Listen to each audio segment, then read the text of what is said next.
Welcome everyone, I would like to show you how to get Hulu on your Nintendo Switch. So in order to get Hulu, there's only one requirement, which is you need to be inside of the United States.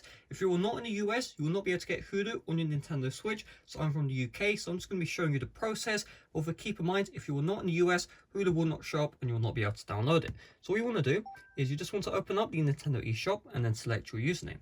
And once the eShop loads up, it's as simple as searching up for the Hulu application, and as long as you're in the US, you will see the Hulu app available for download. So we'll just tap on search and then search up for Hulu. Now, there are some workarounds with this. You can change the region on your Nintendo Switch account. However, keep in mind that the Hulu app will be restrictive.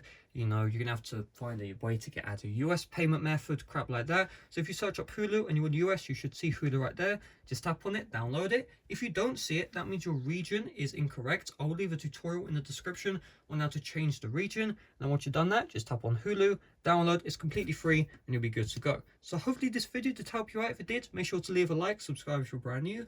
Thanks for watching. See you guys later. Bye bye.